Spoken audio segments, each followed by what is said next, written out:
years to use Western European terminology for time. It's quite extraordinary. Even those few words that I said in Lenape, to the extent that I'm able to speak our language, which is very little for a whole number of reasons, you're hearing sounds that, according to the archaeological record, go back 13,000 years or more. We go back to the creation stories and understanding the knowledge systems, the moral frameworks that come out of our traditional teachings and practices, and the longevity, as I had said, of our nations and peoples.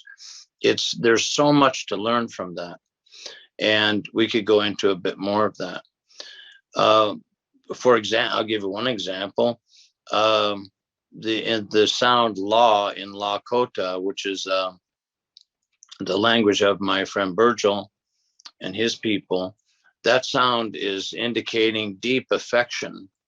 So Pilamia or Wopila or Tunkashila, those words all have that deep affection embedded in the structure of the word and the structure of the language. So the language itself is designed actually for prayer and deep connection with most of those documents from England and France and Portugal and so forth, were the royal charters were modeled after this horrific language that we see in those Vatican documents. So to get even more specific, when you go to the Vatican papal bulls that were issued, there were 4 of them issued after Columbus returned to Europe from the Bahamas or the Caribbean.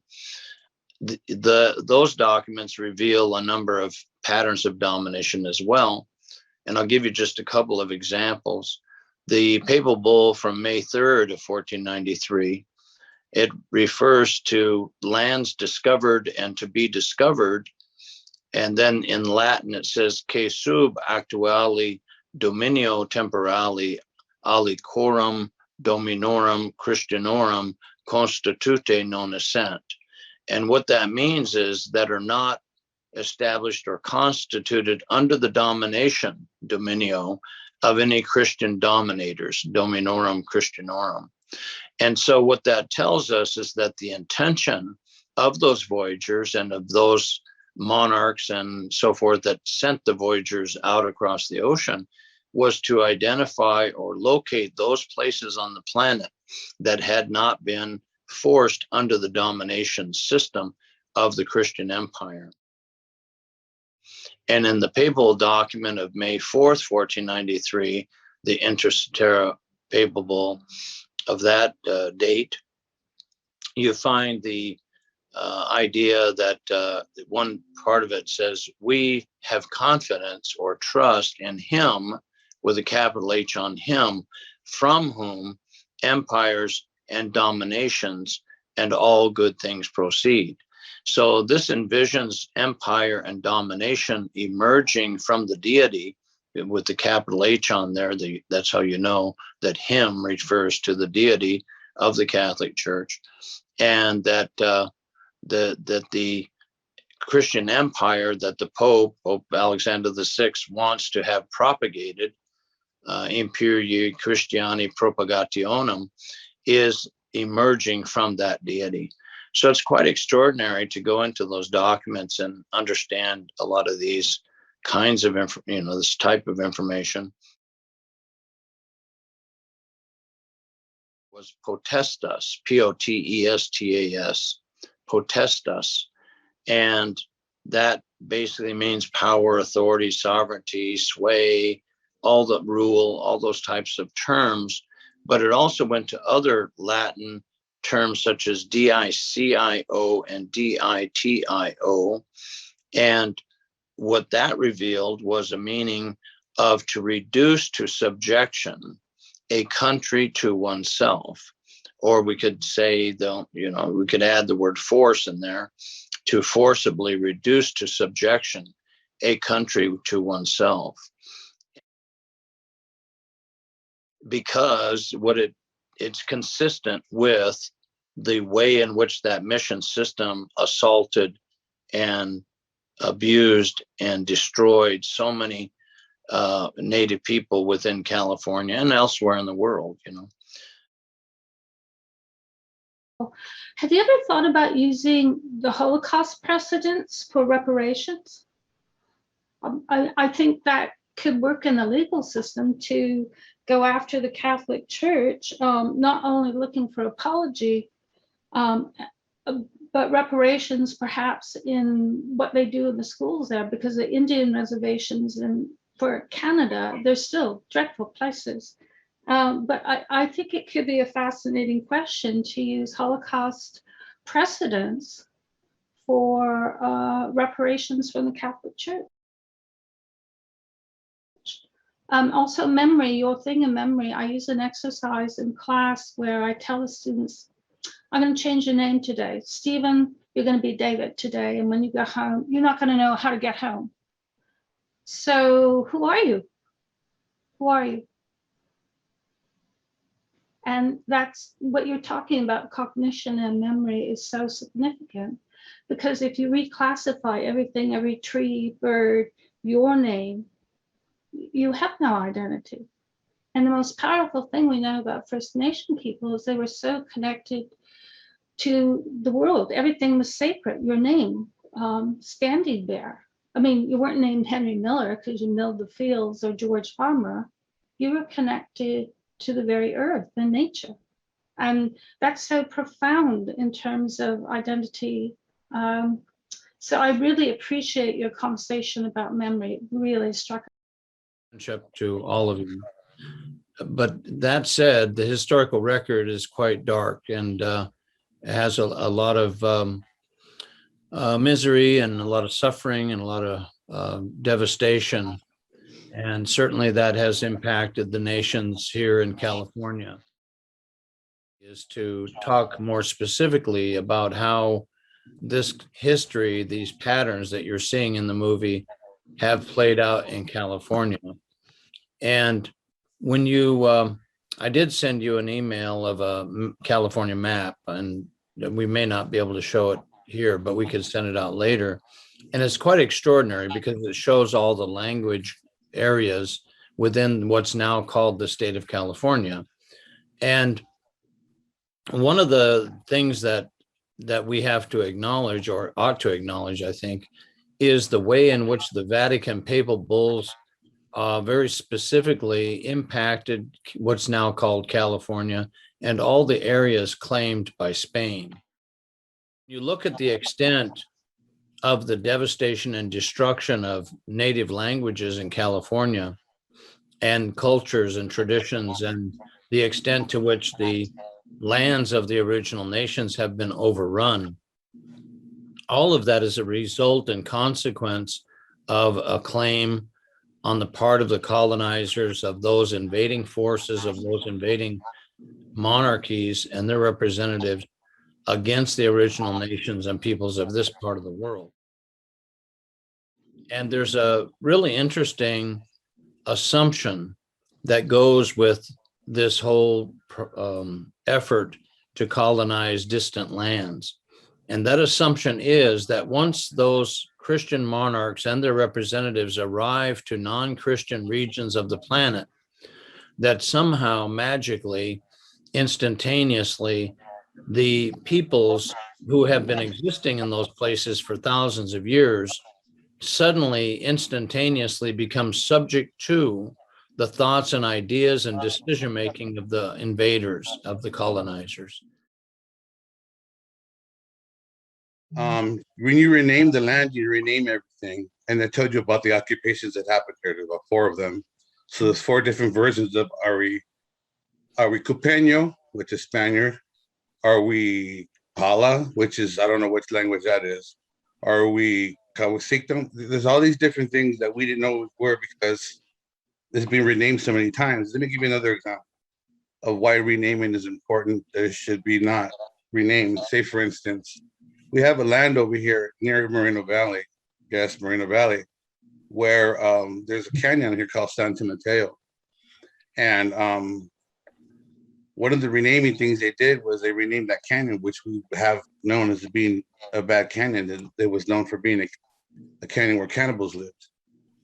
So we had a whole thing about why we got rid of them. We had a whole story about why, which I'm not going to get into right now. It's just a long story about why we had to get rid of those people jointly, because they never ate, no animals or anything. We didn't know what they were eating. They had to get rid of them. So anyway, that canyon was known to be forbidden.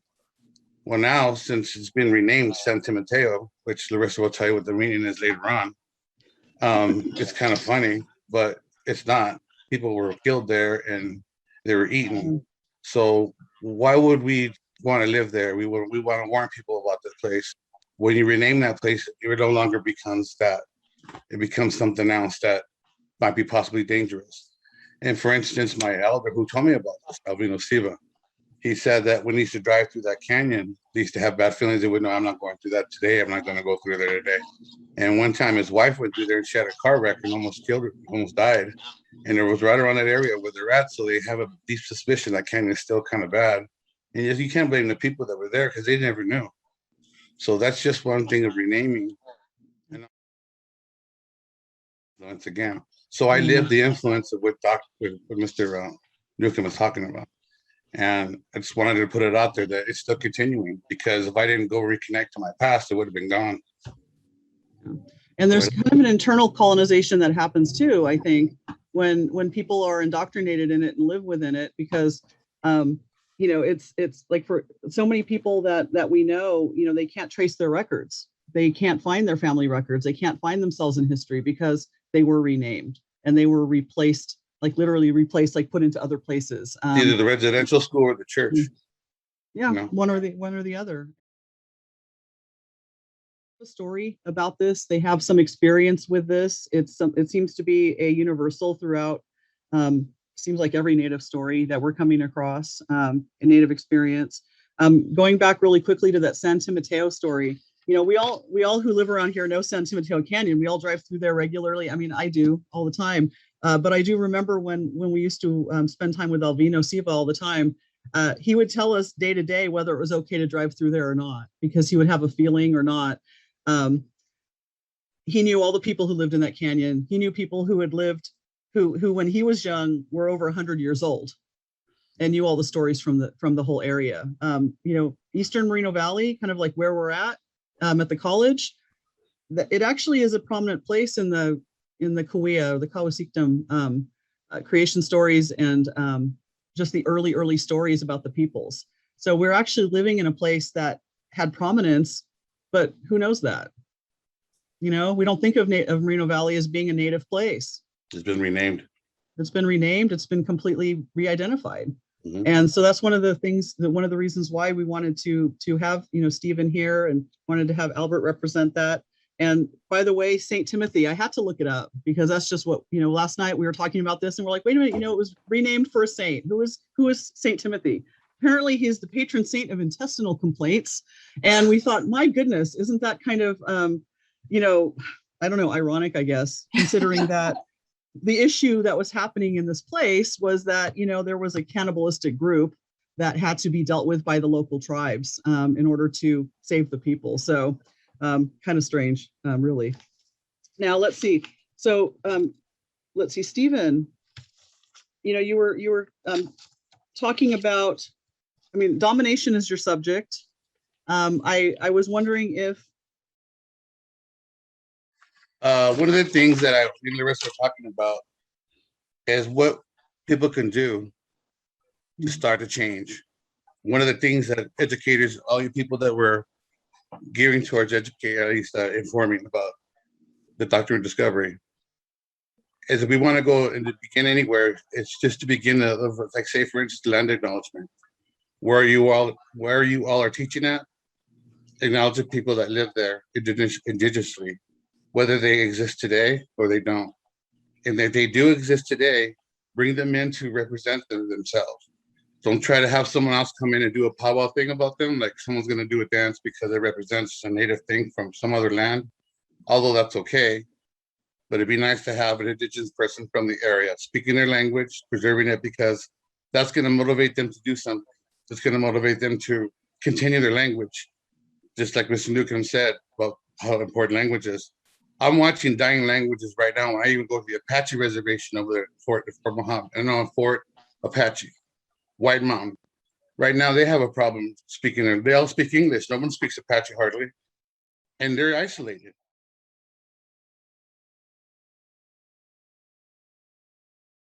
Acknowledging the land is important, but acknowledging the people of the land, as you've mentioned, Albert, is critically important.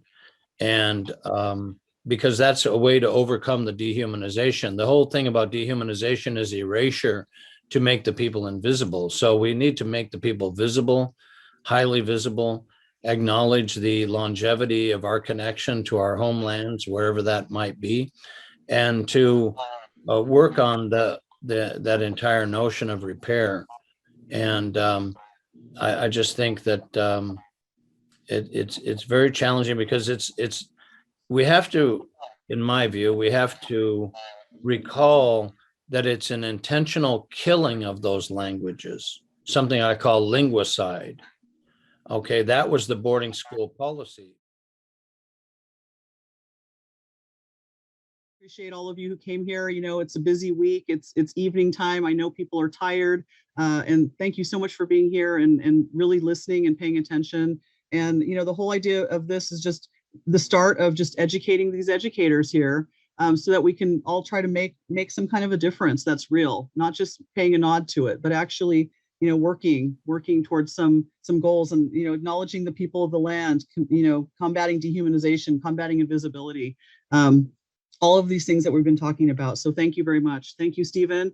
We'll definitely keep talking about future programming and projects that we can do.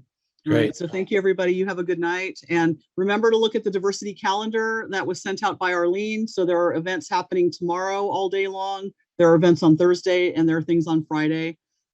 Please show up. This is also such important work that we're engaging in here, learning about these things together. All right, good night, everybody.